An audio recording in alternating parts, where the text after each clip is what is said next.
ইনকিলাব মঞ্চের নেতা উসমান হাদি হত্যাকাণ্ড নিয়ে এবার এমন এক তথ্য সামনে এলো যা শুনলে আপনিও থমকে যেতে বাধ্য হবেন। এতদিন সবাই জানতো খুনিরা বাইরে থেকে এসেছিল, কিন্তু হাদির আপন ভাই শরীফ উসমান হাদি এবার যা ইঙ্গিত দিলেন তাতে সন্দেহ এখন হাদির নিজের মানুষের দিকেই। হাদির ভাই ঠিক কি লুকাচ্ছেন? কেন তিনি ইনকিলাব মঞ্চের সদস্যদের কাছে আগেভাগে ক্ষমা চাইলেন? ভিডিওটি শেষ পর্যন্ত দেখুন, কারণ আজ এক সত্যের ভয়ঙ্কর রূপ সামনে আসতে চলেছে। ঘটনাটি একটু মনে করিয়ে দেই। গত বছরের 12ই ডিসেম্বর প্রকাশ্য দিবালোকে গুলিবিদ্ধ হন উসমান হাদি। এরপর সিঙ্গাপুরে দীর্ঘ লড়াই চালিয়েও শেষ পর্যন্ত মৃত্যুর কোলে ঢলে পড়েন তিনি। তখন থেকেই প্রশ্ন ছিল, কে এই খুনের মাস্টারমাইন্ড?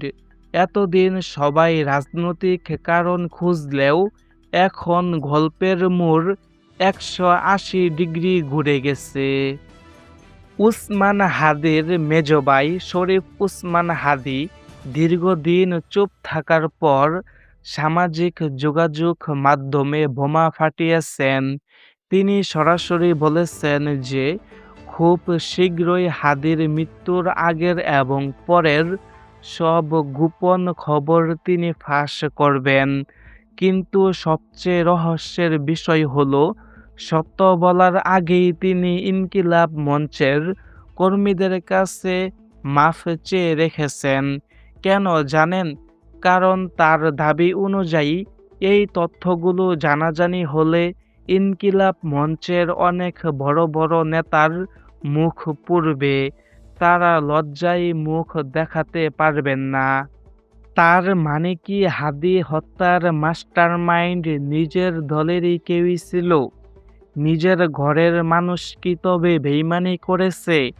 উসমান হাদির ভাই উমর হাদি যখন বলেন অভ্যন্তরীকর তথ্য, তখন বুঝতে বাকি থাকে না যে ভিতরের গল্পটা কতটা নোংরা।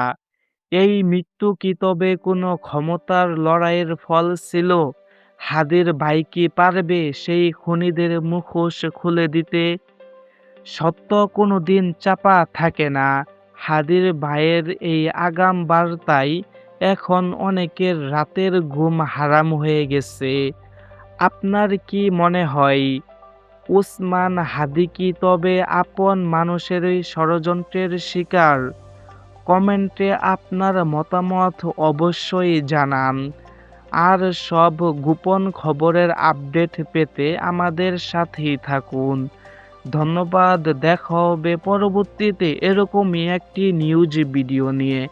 ততক্ষণ পর্যন্ত সবাই ভালো থাকবেন, সুস্থ থাকবেন। আল্লাহ হাফেজ।